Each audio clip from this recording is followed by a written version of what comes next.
Terima kasih atas kesempatannya untuk Bapak Kepala Sekolah, wakil, kemudian ada beberapa warga, kemudian siswa dan pihak komite untuk dapat bergabung dengan kami dalam melaksanakan tugas dari program Guru Penggerak. Kemudian tentang identifikasi aset sekolah di SMA Negeri 9 Kota Bengkulu. Nah, baik, di SMA Negeri 9 Kota Bengkulu ini ada beberapa aset yang akan kita bahas ya. Yang pertama itu adalah aset modal, kemudian nanti yang kedua ada aset sosial, ada modal fisik, kemudian modal lingkungan, kemudian modal finansial, selanjutnya adalah modal politik dan modal budaya dan agama.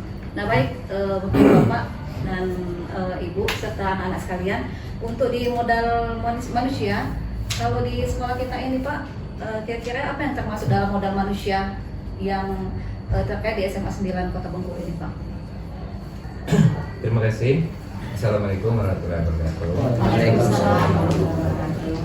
Di SMA 9 ini yang termasuk modal manusia itu ada kepala sekolahnya, ada dewan gurunya, ada tenaga TU-nya, dan ada siswa.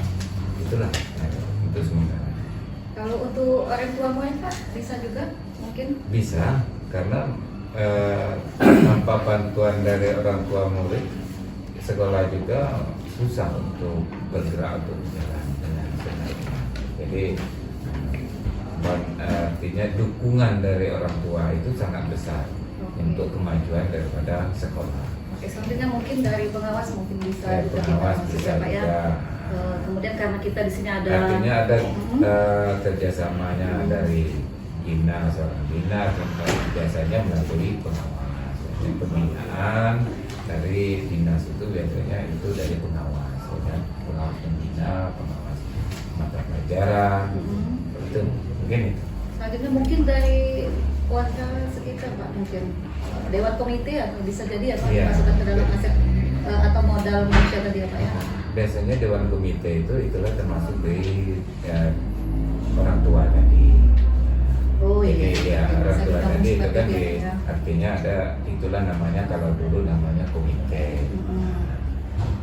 Berarti bisa saya simpulkan bahwa yang masuk dalam modal manusia tadi itu adalah Kepala kepala sekolah, kemudian guru, kemudian siswa ya Pak ya, kemudian orang tua, TU dan pengawas dari biasanya gitu. Nah, sekarang untuk guru-guru di SMA Negeri 9 ini kira-kira pendidikannya gimana Pak? Untuk guru dan TU di SMA 9 ini rata-rata S1, tapi S2 adalah. Nah, jadi kalau yang gurunya itu rata-rata S1 dan S2, tapi kebanyakan masih 70% S1, 30% S2. Alhamdulillah. Di TU-nya paling ini masih ada yang SMA, hanya sekian persen saja, mungkin sekitar 15%. Nah, yang lain itu rata-rata S1 dan D3. Oke, selanjutnya kalau untuk guru kita di SMA 9 ini Pak, yang sudah sertifikasi? Kalau tahun ini, kalau tidak salah Bapak, itu hampir 80% itu guru-gurunya sudah sertifikasi.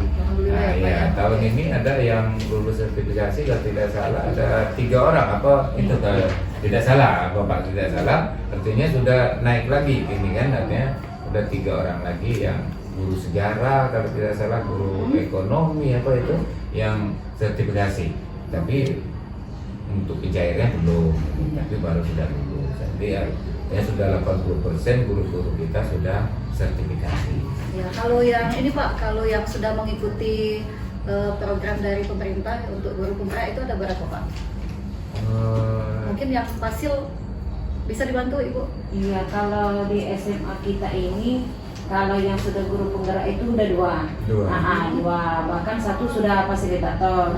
Yang 1 ini sudah lanjut ke lulusnya di PP, pengajar praktik, dan 3 orang kami masih berjalan Pak, masih CGP, calon guru penggerak. Jadi total kita sekarang itu ada 5 yang sudah berkecimpung di guru penggerak gitu Pak yang sekolah kita.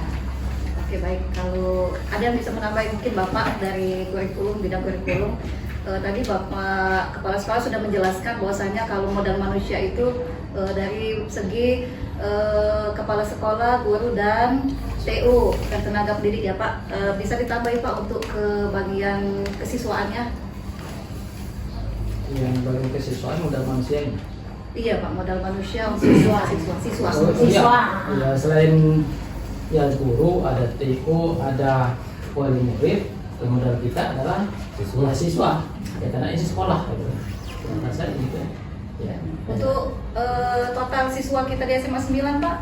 Total jumlah siswa yang keseluruhan kita memilih ada 556 siswa. Secara keseluruhan. 156. Bukan 556. Oh, 556 siswa. Itu terbagi dari 3 tingkatan kelas 10 sampai kelas 12. Iya. Dengan ruangan ya dibagi dari kelas 10 itu ada 5 ruangan, kelas 11 itu ada 6 dan kelas 12 itu ada 7 ruangan. Ya. Berarti 18 ruangan. Ya, 18 ruangan. Baik, terima kasih Bapak. Itu tadi contoh dari modal manusia kita. Selanjutnya untuk modal fisik yang ada di sekolah SMA 9, kira-kira Bapak apa aja yang ada di sekitar SMA 9 untuk modal fisiknya Pak? Lab. Lab boleh ya, laboratorium. Selanjutnya terus lab komputer, perpus, fokus. UKS, ruang pertemuan, Masjid. Apalagi Bu? Oh masjid ya, oke masjid. Kemudian bisa jadi lapangan ya? ya, Olahraga, masjid dan lapangan. Taman bisa kayaknya. Dijadikan taman. ya taman ya. Nah, modal fisik kita pada taman juga di Parkiran depan. juga. Posatpam juga boleh. Iya. Jadi bisa kita simpulkan, jadi di modal fisik tadi di SMA 9 ini tadi ada lab apa aja Pak? Lab komputer, ada berapa ruangan? Ada dua ya. Selanjutnya lab IPA, IPA 2 biologi dan fisika dan kimia. Iya. Oke, selanjutnya ada masjid, ruang UKS, ruang OSIS, Perpus. kemudian perpus, apa tadi taman, yang kemudian lapangan dan parkir tadi ya Pak ya. Parkir. Ya, Oke. terutama ruang kelas kan ada kita 18. Iya. Iya, 18. Iya. Perpustakaan. Yang paling penting tadi Ruang guru.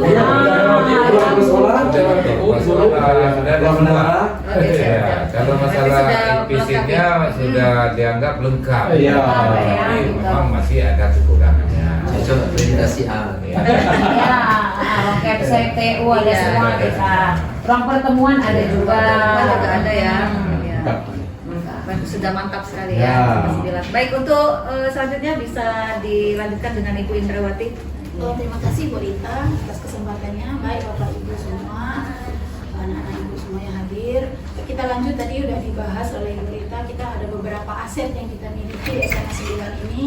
Ada 7 aset ya. Di sini kami akan mengambil dari aset politik gitu ya. Gimana aset politik ini adanya kebijakan-kebijakan yang dikeluarkan oleh pihak terkait, termasuk artinya dari sekolah bekerjasama dengan pihak-pihak terkait, misalnya apa saja gitu kan. Jadi mohon nanti penjelasan dari Bapak Kepala Sekolah, apa sih aset-aset yang di bidang politik yang pernah kita lakukan atau kerjasama, sehingga dari pihak yang kita kerjasama tadi mengambil kebijakan kerjasamanya seperti apa yang untuk meningkatkan mutu pendidikan sekolah kita. Kira-kira silakan Bapak. Terima kasih Bu. Di bidang aspek politik, terutama saya sebagai kepala sekolah di tubuh sekolah, sebelum saya melaksanakan suatu kebijakan ini, biasanya saya selalu dibawa ke musyawarah terlebih dahulu. Artinya, jadi saya musyawarahkan dulu, terutama membuat kebijakan di sekolah ini. Nah, pertama saya musyawarahkan, saya baru di sini Bu. Nah, baru 3 bulan. Sebelum saya membuat suatu kebijakan itu saya musyawarah dulu dengan wakil-wakil saya dulu. Sudah itu saya musyawarahkan ke wali kelas. Sudah itu ke guru-guru. Sudah itu baru saya bawa ke artinya rapat dinas. Nah, disitulah saya bisa membuat satu kebijakan. Nah, di samping itu saya kerjasama juga dari pihak-pihak luar. Pihak luar pertama siapa? Orang tua melalui artinya pengurus komite, ya kan? Jadi saya itu selalu berurusan itu membuat satu kebijakan, penentuan di sekolah ini bukan artinya dari saya sendiri, Bu. Saya tidak otoriter, artinya kalau gitu. Jadi saya selalu kerjasama dulu, tanya dulu bagaimana ini masukan, baru saya membuat satu kebijakan. Nah, dari luar contohnya dengan melalui Polsek ya. polsek dari komite, artinya komite itu kan biasanya orang tua dulu. Nah, orang tua dulu saya tuh, ya dari orang tua atau wali orang tua itu melalui pengurus komite, kan. Nah, sudah itu saya mungkin di bidang keamanannya saya kerjasama dengan pihak kepolisian, ya kan. Sudah itu di bidang kesehatan saya kerjasama juga di bagian puskesmas atau dinas kesehatan. Nah, ini contoh seperti sekarang ini kan sedang maraknya geng motor, kenakalan remaja. Maka saya minta bantu, saya konsultasi dengan orang polsek, dengan orang polres, bagaimana cara tindak lanjutnya seperti ini. Bagaimana saya membuat kebijakan supaya anak itu tidak terjadi apa-apa di sekolah saya. Jadi saya artinya kerjasama dengan pihak Kapolsek. Nah, alhamdulillah seperti kemarin Pak Kapolsek datang ke sini. 2 minggu kemarin orang Polsek itu memberikan sosialisasi ke SMA kita, ya kan? Kita kumpulkan anak-anak kita. Nah, maka itu dari situ saya bisa membuat satu kebijakan. Kalau anak kalau seperti ini tindakannya. Nah, kan bisa saya membuat satu kebijakan, artinya kan aturan di sekolah ini. Nah, di kesehatan, di bidang kesehatan saya kerjasama dengan dinas kesehatan, terutama kepada anak-anak perempuan. Dan sekarang itu biasanya diberikan vitamin atau bagaimana saya tidak tahu, artinya setiap bulan itu diberikan vitamin terutama kepada anak-anak perempuan, ya kan. Nah, sudah itu kerjasama di bidang kesehatan, puskesmas dan ada kita ini UKS kita, ya kan. Ada UKS, ada apalagi PMR, kira-kira gitu kan. Nah, itu kan di bidang kesehatan dengan di bidang-bidang artinya yang PMR itu kan kita kerjasama dengan BKKBN, ya kan begitu. Jadi, nah dari situlah saya membuat itu kebijakan. Sudah saya kerjasama dengan BKKBN, oh ini PMR tuh, artinya kan begitu kan. Nah, jadi anak-anak alhamdulillah dengan demikian anak-anak bisa ikut seperti di BKKBN tuh apa namanya tuh saka apa itu rencana, kemudian itu ada kegiatan remaja, kira-kira gitu. Nah, PMR itu kan itu biasanya kerjasamanya di BKKBN. Nah itu, jadi itulah kira-kira. Nah, dari situlah saya bisa membuat suatu kebijakan aturan di sekolah ini. Jadi bukan semata-mata mentang-mentang kepala sekolah saya ini tidak. Itu. Mungkin itu saja, Bu. Ya, kalau ada lagi nanti kita tanya lagi. Ya. Sekali ya Pak ya, kebijakan-kebijakan yang Bapak ambil artinya Bapak tidak serta-merta dengan keputusan sendiri ya. Alhamdulillah juga SMA 9 tadi sebagaimana yang disampaikan Bapak tadi, kita udah ada kerjasama dengan Polsek, kan Polres ya, terus dengan Puskesmas terdekat, Bentiring gitu kan, dan dari organisasi yang lain bisa seperti PR, BKKBN ya. Artinya kemajuan-kemajuan sekolah kita udah nampak sekali dari kerjasama tersebut. Amin. Terima kasih Pak. Selanjutnya dari aset yang ketiga yaitu tentang agama dan budaya gitu kan. Bagaimana sekolah kita ini dalam mengidentifikasi tentang aset dari bidang agama dan budaya. Kira-kira silakan Pak Hermanto. Ya, terima kasih Bu. Dari segi agama kita ya mayoritas kita Muslim dan Muslimah ya. Hanya sebagian kecil yang non Muslim di sekolah kita. Nah, dari agama ini setiap sekolah dengan dukungan kepala sekolah ya, kita beberapa membentuk satu program ya, tidak lain adalah membekali anak iman dan takwa ya. Ya seperti terjadwal setiap harinya itu dari Selasa sampai Kamis itu kita sholat duha dengan jadwal sudah ditentukan dari kelas 10 sampai kelas 12 itu gantian. Nah, selain itu juga hari Jumat ya kita khususnya laki-laki itu wajib sholat Jumat di masjid ya, masjid yang sudah kita siapkan, yang sudah kita bangun ya, di sekolah. Nah, sholat Jumat ini kita karena dekat dengan pondok pesantren yang belakang itu ya kita bekerja sama ya, pertama sekali ya untuk memberikan khatib pada saat Jumat itu. Selain itu juga pada hari-hari besar Islam ya kita kegiatan kita bersama dengan pesantren untuk memberikan tausiah ceramah, dan juga kita kerjasama dengan UIN Fatmawati ya untuk memberikan narasumber dengan kegiatan-kegiatan hari besar Islam itu. Nah, saya rasa kalau masalah ini budaya ya, suku kita ya di sekolah kita ini ya terutama sekali di Bengkulu kita ada beberapa suku ya. Terutama sekali ada suku Melayu Kota Bengkulu ada, sudah itu ada juga dihuni oleh suku Pasma, mungkin ada pendatang dari Sumatera Selatan dan penduduk juga Sumatera suku Sarawak dulu asli Bengkulu gitu kan. Dan tidak juga kalah pentingnya adalah di Kota Bengkulu ini selain suku Kota Melayu ada suku Lembak ya, di wilayah beberapa suku Lembak ya. Jadi anak-anak kita ya di sana ya berkumpul di sini untuk saling menghargai dan menghormati ya, bertemu sekali antar agama dan antar suku tersebut. Terima kasih Pak Menko atas pemaparannya ya, masukannya ataupun gambaran dari SMA 9 ya. Berarti dari suku dari agama tadi kita heterogen ya Pak ya. Karena agamanya ada Islam, ada Muslim, ada Kristen, ada Hindu ya. Terus yang kedua dari suku ya, suku kita bermacam-macam. Ya, suku Serabai, suku Melayu, Lembak, Minangkabau ada yang jadi artinya kita tidak tertutup untuk bermacam-macam suku yang ada di Indonesia ini ketika mereka masuk di SMA 9. Ya, baik sekali dari pemaparan ini.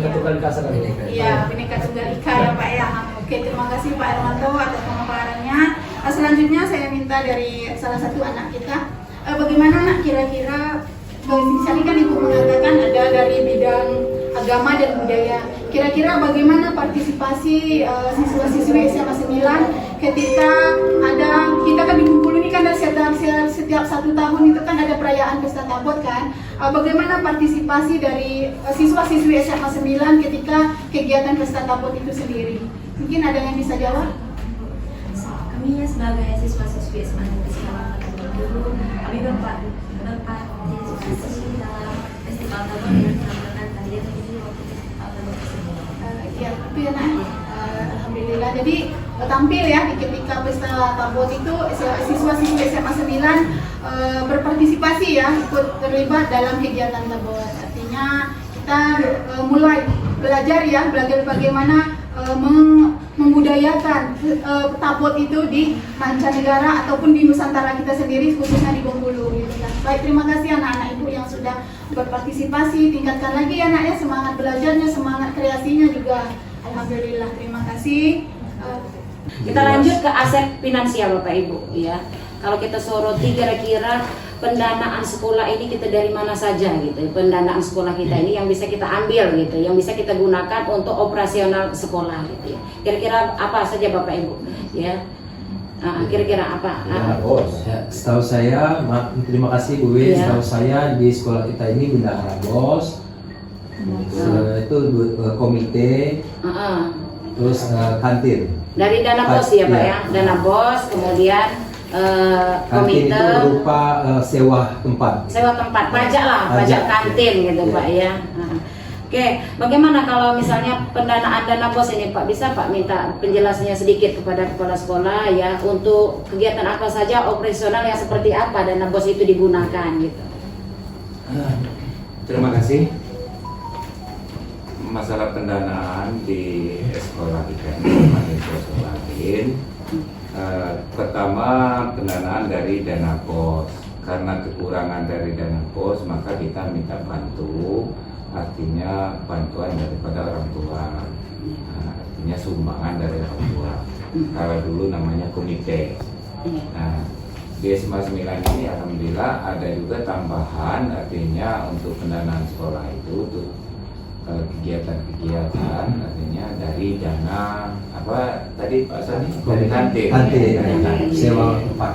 Jadi ada 3 sumber artinya kan, dari dana BOS, dari dana orang tua, atau dari masyarakat, bantuan masyarakat. Sudah itu ada lagi bantuan dari sumbangan dari kantin atau sewa kantin. Nah itulah kira-kira yang dapat kita kelola dana yang ada di SMA 9. Untuk operasional sekolah kita ya Pak ya. Baik, ini Bapak Ibu ada perwakilan dari wakil gitu ya. Masalah sumbangan komite tadi tentunya kita tidak langsung memungut gitu ya, tetapi ini ada rapat ya, rapat terlebih dahulu bahwa ini sumbangan sukarela dari orang tua siswa untuk membantu operasional sekolah. Bagaimana Pak ini pendapat Bapak kemarin waktu Bapak hadir gitu ya, waktu rapat kita gitu ya, apakah mereka orang tua ini setuju atau banyak yang tidak setuju tetap dilaksanakan untuk sumbangan komite ini Pak? Oke, kemarin setelah mengikuti rapat yang diadakan sekolah, tentunya kami dari orang tua siswa itu setuju bahwasannya bantuan dari orang tua siswa ini untuk menunjang anak-anak kami yang ada di sekolah ini dalam kegiatan belajar ataupun mengajar.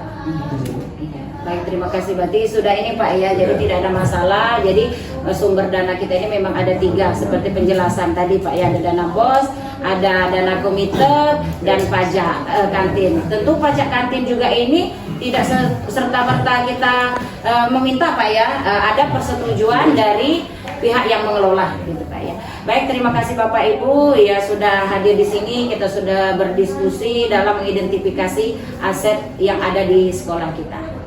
Terima kasih. Saya akhiri. Assalamualaikum warahmatullahi wabarakatuh. Waalaikumsalam.